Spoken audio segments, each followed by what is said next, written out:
Hello everyone, আসসালামু আলাইকুম। কী অবস্থা, সবাই কেমন আছেন? আশা করছি সবাই অনেক ভালো আছেন। আপনাদের দোয়া এবং আল্লাহর রহমতে আমি অনেক ভালো আছি।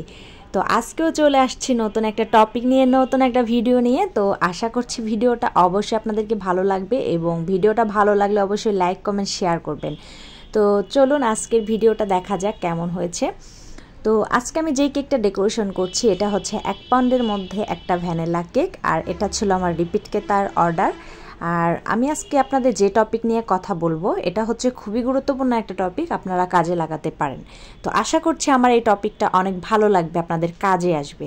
তো টপিকটা হচ্ছে, অনেকে আমাকে বলে যে আপু আপনি ক্রিমে কালার কিভাবে মিক্স করেন, ক্রিমে কালার মিক্স করার পরে কি আপনার ক্রিমটা কি গলে যায়, কিংবা কালার মিক্স করার পরে কি আপনার ক্রিমটা কি ফেটে যাচ্ছে, আপনার কালার মিক্স করার পরে ক্রিমটা কি পাতলা হয়ে গিয়েছে যে ফুল করতে পারছেন না, অন্য অন্য কাজগুলো করতে পারছেন না, ক্রিম কালারে মানে ক্রিমের সঙ্গে কালার মিক্স করার পরে কালার কি তিতো হয়ে মানে ক্রিম কি তিতো হয়ে যাচ্ছে, এই ধরনের নানান প্রশ্নের সম্মুখীন হই।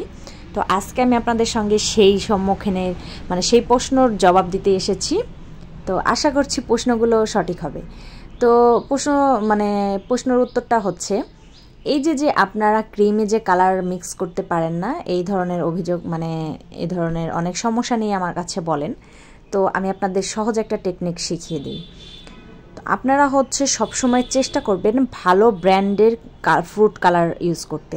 এই যে বাজারে নর্মাল পানির মতো যে ফ্রুট কালারগুলো আছে লিকুইড, ওই কালারগুলো অ্যাভয়েড করে চলতে হবে অবশ্যই। ওই কালারগুলোর টেস্ট হচ্ছে তেতো, আর ওই কালার দিয়ে যদি আপনি যে কোনো ক্রিম মিক্স করতে যান তখন হচ্ছে আপনার ক্রিমটা ফেটে যাবে, ক্রিমটা গলে যাবে। ওই ক্রিম দিয়ে কখনোই আপনার ফুল হবে না। আপনি যে কোনো একটা ভালো ব্র্যান্ডের জেল কালার ইউজ করতে পারেন, অয়েল বেস কালার ইউজ করতে পারেন। এই ধরনের কালার হচ্ছে কেকের জন্য সব থেকে বেস্ট এবং সুন্দর। আমি নিজে কাজ করে দেখেছি। আরেকটা কালার আছে যেটা হচ্ছে সবার বাজেটের মধ্যেই থাকে, সেটা হচ্ছে রেডম্যানের রেড কালার। এই কালারটাও ইউজ করতে পারেন। রেডম্যানের রেড কালারটা হচ্ছে আপনাদের বাজেটের মধ্যেই থাকে, এটা কিনা বেশি প্রাইস দরকার হয় না।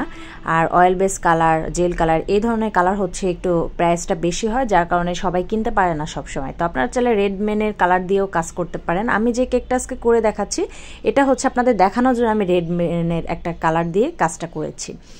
তো কেকে ক্রিম যখন মিক্স করবেন তখন অবশ্যই হালকা কালার ইউজ করার চেষ্টা করবেন।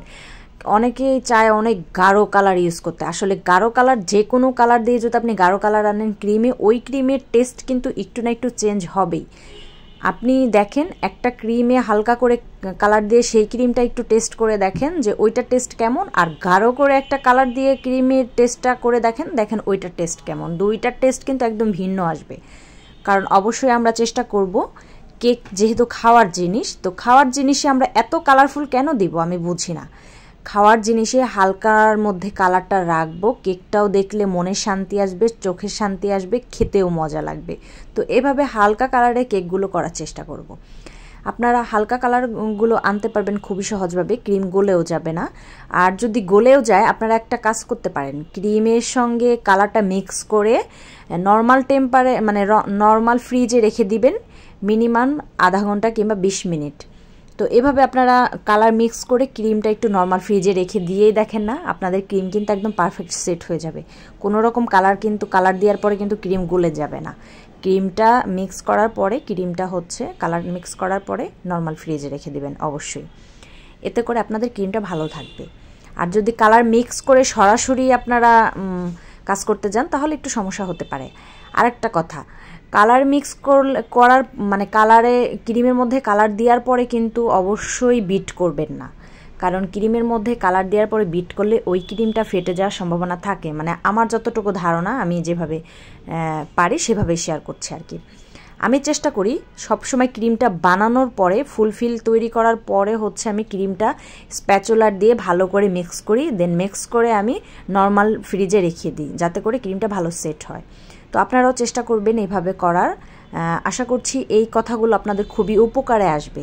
এই যে ক্রিমটা হচ্ছে বিট করার সময় দিবেন না ক্রিমে, মানে ক্রিমের মধ্যে বিট করার সময় কালারটা দিবেন না। কালারটা হচ্ছে ক্রিমের সঙ্গে আলাদাভাবে মিক্স করে নর্মাল ফ্রিজে অনেকক্ষণ রেখে দেবেন, দেখবেন আপনার ক্রিমটা অনেক ভালো থাকবে, সেটা দিয়ে সুন্দর ফুলও করতে পারবেন ইনশাল্লাহ। আশা করছি এই ভিডিওটা অবশ্যই আপনাদের ভালো লাগবে। তো যাদের যাদের সমস্যা ছিল সমস্যার সমাধানও হবে।